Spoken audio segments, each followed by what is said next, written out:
Assalamualaikum warahmatullahi wabarakatuh. Perkenalkan, nama saya Dinda Dewi Palambarwati dari kelas TI 1B, jurusan Teknik Informatika angkatan 2021. Pada video ini, saya akan menganalisa penjadwalan proses menggunakan algoritma round-robin. Video ini dibuat untuk memenuhi tugas sistem operasi yang diampu oleh Bapak Lutfi Syafirullah, STMKOM. Berikut penjelasan videonya. Baik, langsung saja kita masuk pada video penjelasan sistem penjadwalan round robin. Di sini saya telah membuat tabel proses, arrival time, dan bus time. Proses A masuk di T sama dengan 0 dengan bus time 5. Proses B masuk di T sama dengan 1 dengan bus time 7. Proses C masuk di T sama dengan 3 dengan bus time 6.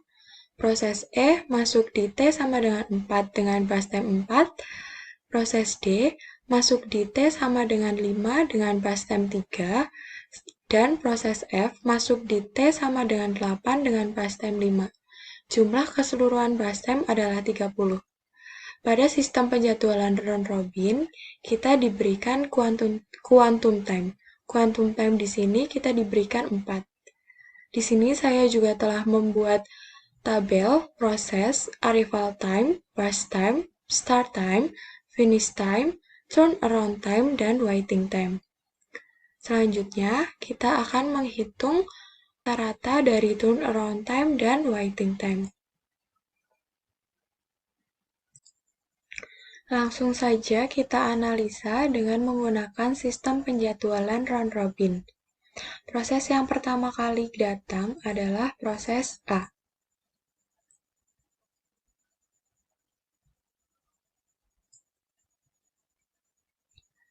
Kemudian, karena quantum time sama dengan 4, maka kita eksekusi proses A sebanyak 4.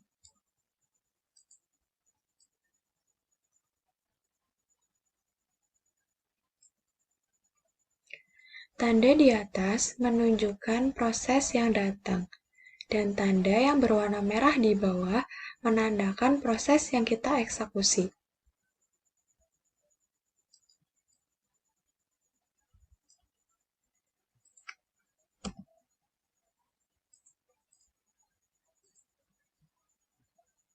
Selama kita mengeksekusi proses A di T sama dengan 0 sampai dengan T sama dengan 4, ada proses yang masuk, yaitu proses B di T sama dengan 1, dan proses C di T sama dengan 3, dan proses E di T sama dengan 4. Di sini kita bisa lihat pada arrival time. B sama dengan 1, C sama dengan 3, dan E sama dengan 4. Kemudian,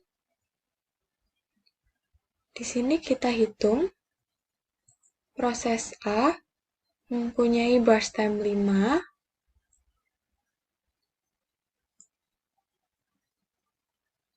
dan telah dieksekusi sebanyak 4,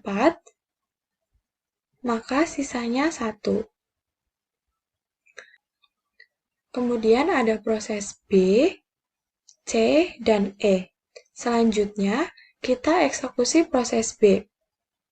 Karena setelah proses A datang, proses B datang. Penjadwalan round robin ini hampir sama dengan konsep first in, first out. Jadi, kita eksekusi proses B sebanyak 4 kali.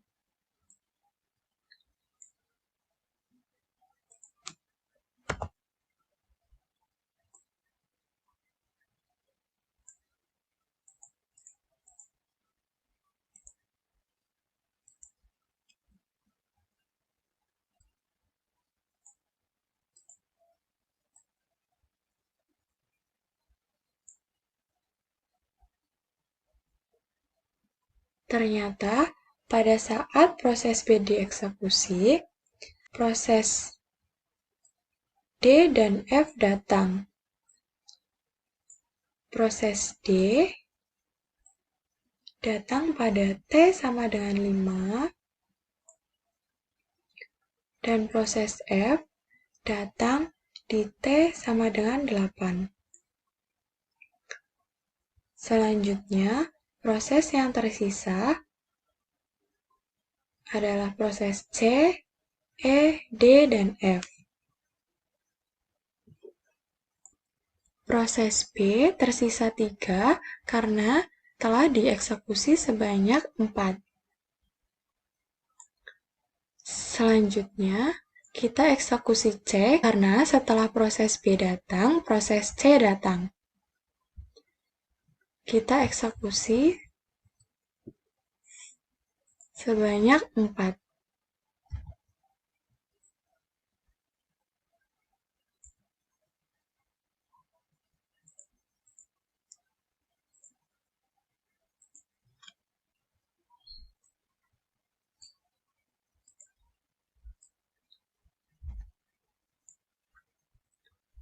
Setelah kita mengeksekusi proses C, di sini tidak ada proses yang masuk lagi. Maka kita teruskan untuk mengeksekusi proses yang selanjutnya. Setelah proses C, di sini ada proses E yang harus kita eksekusi. Maka kita eksekusi proses E sebanyak 4.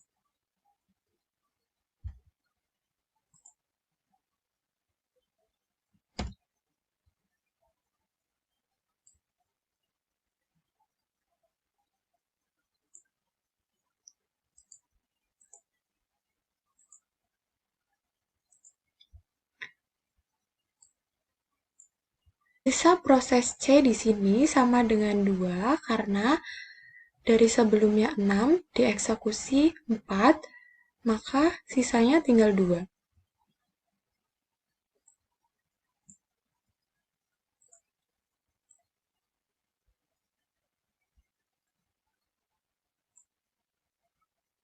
Di sini kita sudah mengeksekusi proses E sebanyak 4, maka proses E sudah selesai.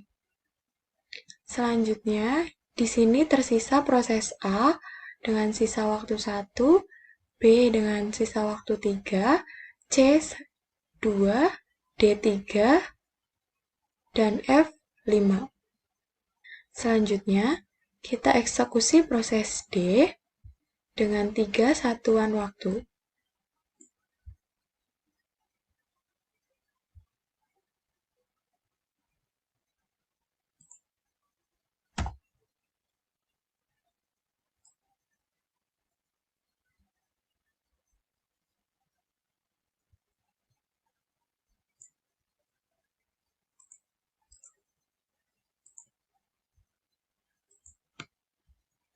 Tidak masalah jika burst time lebih kecil daripada quantum time. Itu tandanya kita mengeksekusi proses tersebut sama dengan burst time. Setelah kita eksekusi proses yang D,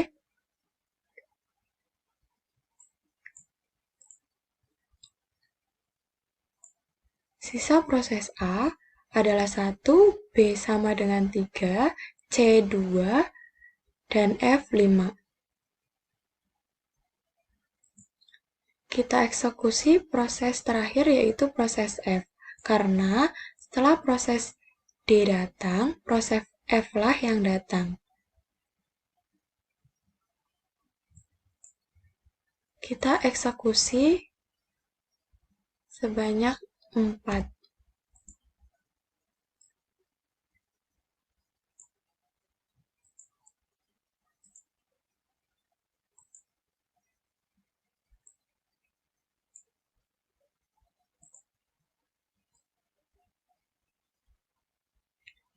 Setelah kita mengeksekusi F sebanyak 4 satuan waktu, di sini tersisa proses A dengan 1 satuan waktu, B 3, C 2, dan F tersisa 1. Penjadwalan round robin ini apabila kita kita telah selesai mengeksekusi dari awal sampai akhir, ketika masih ada sisa, maka kita mulai lagi dari awal. Yaitu, setelah kita mengeksekusi proses yang terakhir, kita ulang lagi pada proses yang pertama. Maka, kita eksekusi proses A sebanyak 1 kali.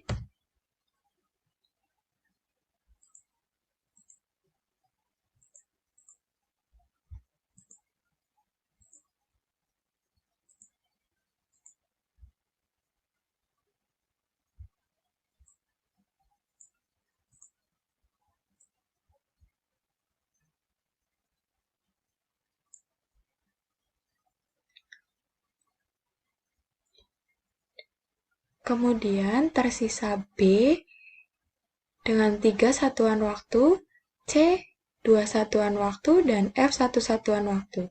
Selanjutnya yang kita eksekusi yaitu proses B. Kita eksekusi sebanyak 3 satuan waktu.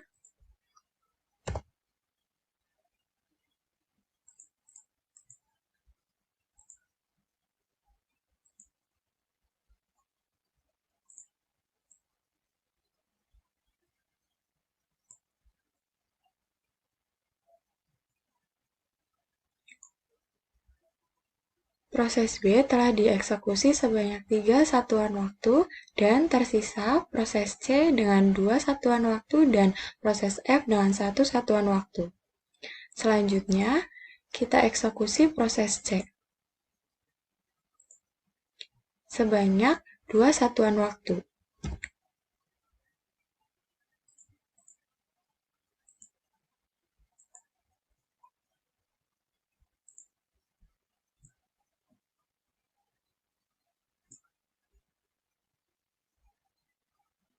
Kita sudah mengeksekusi proses C dengan 2 satuan waktu dan tersisa proses F dengan 1 satuan waktu. Lalu, kita eksekusi proses terakhir yaitu F dengan 1 satuan waktu.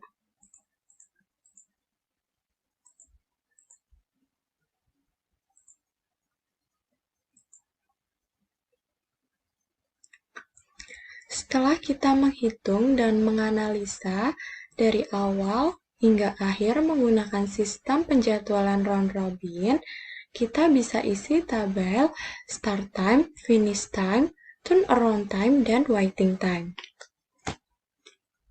Start time yaitu awal pertama kali proses dieksekusi.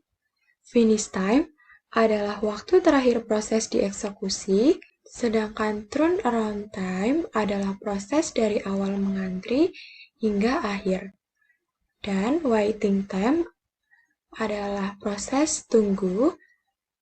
Waiting time tidak hanya 1 kali saja, yaitu bisa 2 hingga 3 kali karena proses eksekusi dan proses jeda. Di sini bisa langsung kita hitung proses yang A, start time. Dia start dari 0, kemudian dia finish pada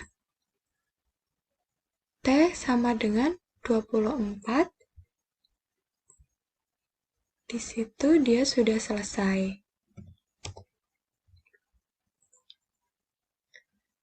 Turnaround time adalah finish time dikurang dengan arifalta. Kita kurangi 24, kurangi dengan 0, yaitu 24. Kemudian waiting time, pada saat dia dieksekusi pertama kali, dia tidak menunggu sama sekali. Berarti kita hitung dari waiting time setelah dia dieksekusi. Di sini, dia selesai pada T sama dengan 4, dan dia dieksekusi lagi pada T sama dengan 23. Jadi, 23 dikurangi 4, yaitu 19, kita tulis di sini, 19. Kemudian kita lanjut pada proses yang B. Proses B dieksekusi pada T sama dengan 4. Kemudian dia benar-benar selesai pada T sama dengan 27.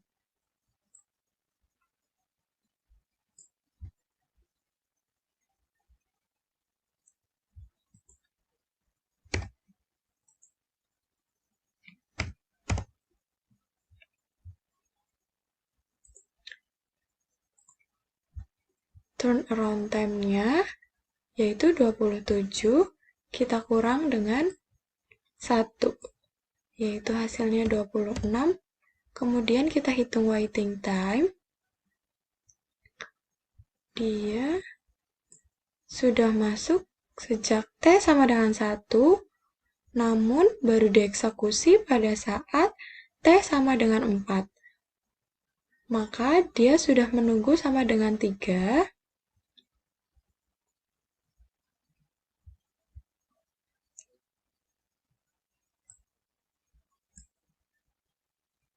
Kita tulis di sini 3. Kemudian, dia sudah selesai pada T sama dengan 8, namun dia dieksekusi lagi pada saat T sama dengan 24. Di sini, jadi 24 kita kurangi dengan 8, hasilnya adalah 16.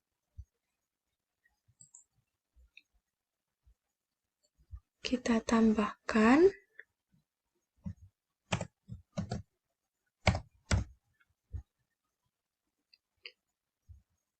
Oleh karena itu, hasilnya adalah 19, yaitu waiting time-nya.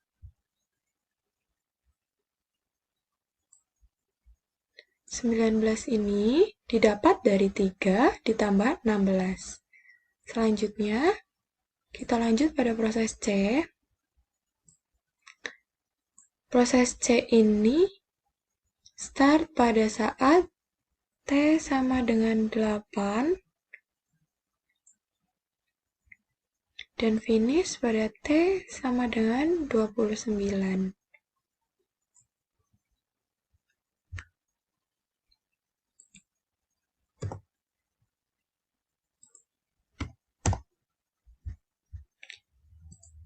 Turnaround time-nya yaitu 29, kita kurangin dengan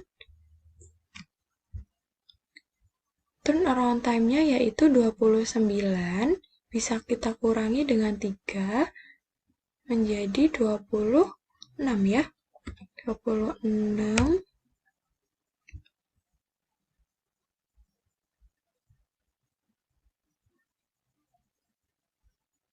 Lalu waiting time-nya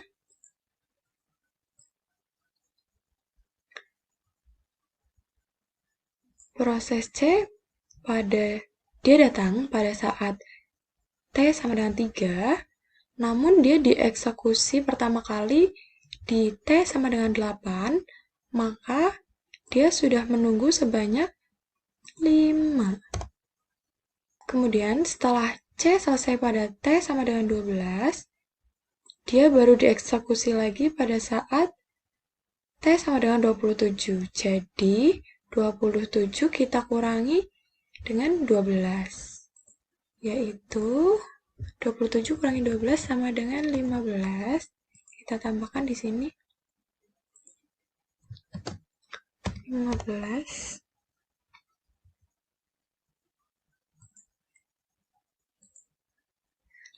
Tambah 5 hasilnya 20.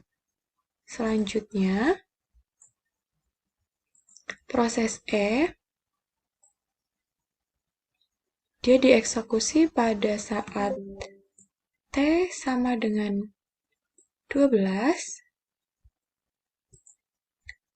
kemudian dia selesai pada saat T sama dengan 16.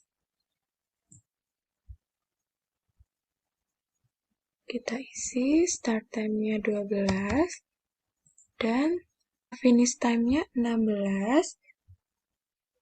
Kita kurangi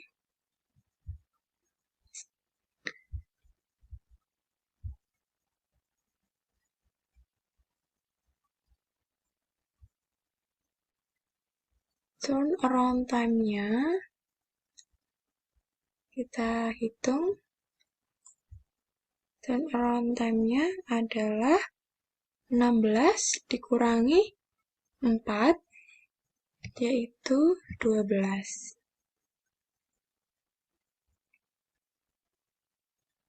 Kita hitung waiting time-nya. Di sini dia sudah masuk pada T sama dengan 4, namun dia dieksekusi pada saat T sama dengan 12. Maka kita kurangi 12 dengan 4, yaitu 8. Kita tulis di sini. Selanjutnya kita hitung proses D. Proses D pertama kali dieksekusi pada saat T sama dengan 16 dan selesai pada T sama dengan 19. Kita tulis 16 di sini. Lalu finish time-nya 19. Turnaround time-nya kita kurangi 19 kurang 5, yaitu 14. Lalu waiting time-nya kita hitung. Di sini dia sudah masuk di T sama dengan 5, namun dia dieksekusi pada saat T sama dengan 16. Maka 16 kita kurang dengan 5. Kita hitung 11.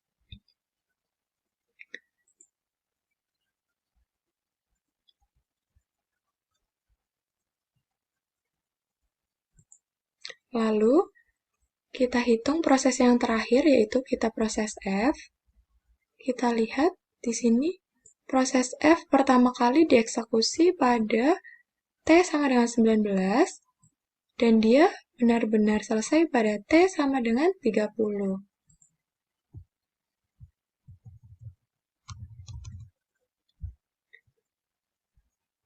Kita tuliskan di sini 19. Finish time-nya 30, lalu turnaround time-nya kita hitung 30 dikurangi 8, yaitu 22. Lalu kita hitung waiting time. Pertama kali dia masuk yaitu pada saat T sama dengan 8, kemudian dieksekusi pada saat T sama dengan 19. Maka dia sudah menunggu sebanyak 11 satuan waktu.